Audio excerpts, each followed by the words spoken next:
हम डिस्कशन कर रहे हैं साक्ष्य अधिनियम 1872 चैप्टर 2 की धारा 32 वे दशाएं जिनमें उस व्यक्ति द्वारा सुसंगत तथ्य का किया गया कथन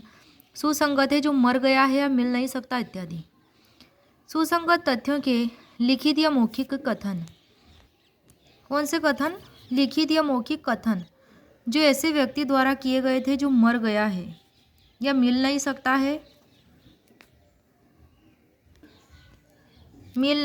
है या जो साक्ष्य देने के लिए असमर्थ हो गया है या जिसकी हाजिरी इतने विलंब का व्यय के बिना उपाप नहीं की जा सकती जितना मामले की परिस्थितियों में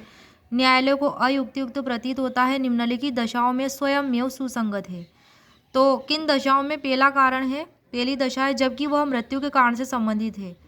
जबकि वह कथन किसी व्यक्ति द्वारा अपनी मृत्यु के कारण के बारे में या उस संव्यवहार की किसी परिस्थिति के बारे में किया गया है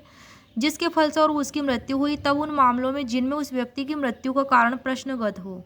ऐसे कथन सुसंगत है, चाहे उस व्यक्ति को जिसने उन्हें किया है उस समय जब वे किए गए थे मृत्यु की प्रत्याशंका थी या नहीं, और उस कार्रवाई की जिसमें उस व्यक्ति की मृत्यु का कारण प्रश्नगत होता है प्रकृति कैसी ही क्यों न हो।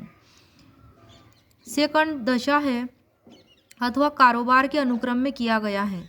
वह लिखित या मौखिक कथन किस क्रम में किया गया है? कारोबार के अनुक्रम में किया गया है। दूसरा, तो दूसरी दशा में ये है जबकि वो कथन किसी ऐसे व्यक्ति द्वारा कारोबार के मामूली अनुक्रम में किया गया था तथा विशेषतः जबकि वह उसके द्वारा कारोबार के मामूली अनुक्रम में या वृत्तिक कर्तव्य के निर्वहन में रखी जाने वाली पुस्तकों में उसके द्वारा की गई किसी प्रविष्टि या किए गए ज्ञापन के रूप में है, अथवा उसके द्वारा धन, माल, प्रतिभूतियों या किसी भी किस्म की संपत्ति की प्राप्ति की लिखित या हस्ताक्षरित अभिस्वीकृति है, अथवा वाणिज्य में उपयोग में आने वाली उसके द्वारा या हस्ताक्षरित है किसी दस्तावेज के रूप में है तथा किसी पत्र या अन्य किसी दस्तावेज की तारीख के रूप में है जो कि उसके द्वारा प्राय दिनांकित, लिखित या हस्ताक्षरित की जाती थी। थर्ड है दशा अथवा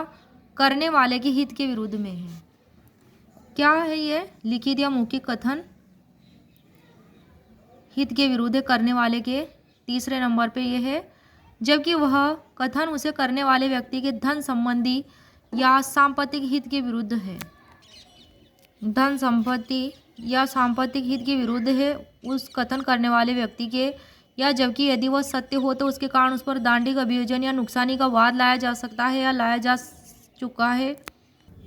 चौथी दशा है अथवा लोक अधिकार या रूढ़ी के बारे में साधारण हित के विषयों के बारे में कोई राय देता है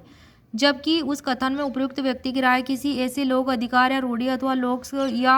लोक या साधारण हित के विषय के अस्तित्व के बारे में है जिसके अस्तित्व से यदि वह अस्तित्व में होता तो उसे उस व्यक्ति का अवगत होना संभाव्य होता, और जबकि ऐसा कथन ऐसे किसी अधिकार, रूढ़ी या बात के बारे में किसी संविवाद के उत्पन्न होने से पहले किया गया था।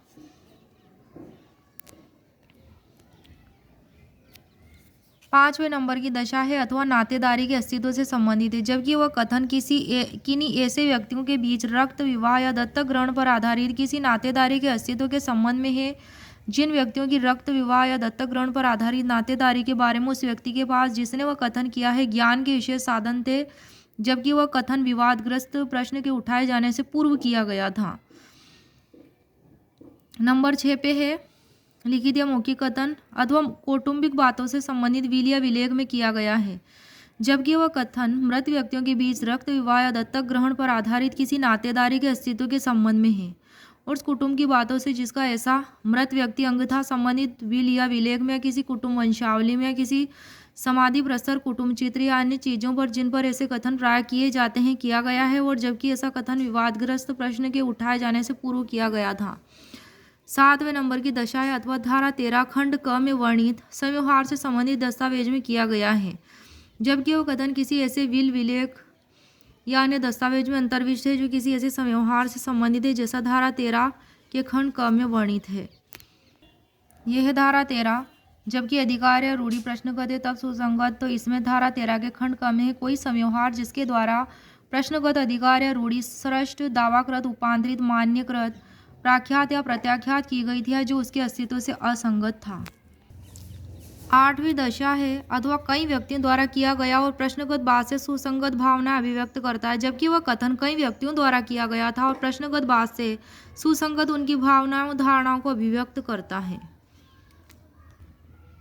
तो धारा 32 में उदाहरण दिए गए हैं क से लेकर के ढ तक, यानी कि ए से लगा के एन तक, टोटल 14 इसमें उदाहरण दिए गए धारा 32 में। उदाहरण क में है, प्रश्न यह है कि क्या कप्पा की हत्या खप्पा द्वारा की गई थी अथवा कप्पा की मृत्यु, क्या हुआ था इसमें कि प्रश्न यह है कि क्या कप्पा की हत्या खप्पा द्वारा की गई थी अथवा कप्पा की मृत्यु किसी संव्यवहार में हुई क्षतियों से हुई जिसके अनुक्रम में उससे बलात्संग किया गया था। प्रश्न है कि क्या उसने खप्पा द्वारा बलात्संग किया था अथवा प्रश्न है कि क्या कप्पा खप्पा द्वारा ऐसी परिस्थितियों में मारा गया था कि कप्पा की विधवा द्वारा कप्पा पर वाद लाया जा सकता था। ये उदाहरण क में है। अपनी मृत्यु के कारण के बारे में कप्पा द्वारा किए गए वे कथन जो उसने क्रमशः विचाराधीन हत्या, बलात्संग और अनुयोज्य दोष को निर्देशित करते हुए किए सुसंगत तथ्य है।